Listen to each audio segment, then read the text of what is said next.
Per tant, jo crec que aquest treball conjunt que anteriorment doncs, uns venien de cara a l'exterior i nosaltres doncs, ens dedicàvem a fabricar coses des de l'interior, doncs ara ho podem fer conjuntament des de l'exterior. Què vol dir això? Doncs vol dir que, primera, que es visualitzarà més la nostra feina, la nostra aportació per Sabadell, la nostra aportació per la ciutat, i això ho vàrem posar en valor ahir, i, home, un tinent d'alcaldessa doncs, té més poder que un regidor de l'oposició, que és el que era jo abans, amb moltes ganes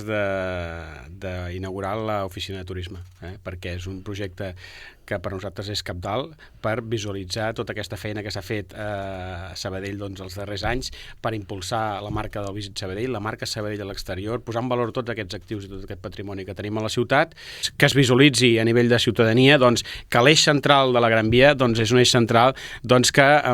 serà diferent al que és actualment. Per tant, aquesta autovia urbana que travessa Sabadell de nord a sud doncs, es comenci a dibuixar d'una manera més ambiciosa del que hem fet fins ara. Això no em considero que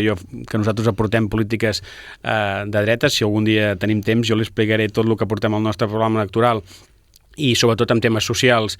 Una de les coses que ens va unir en aquest pacte que vàrem presentar ahir és més habitatge assequible per la gent jove, per la gent gran, per la gent que no arriba a poder-se pagar els lloguers escandalosos que avui dia doncs, hi ha a tota Catalunya i a tot el món en general.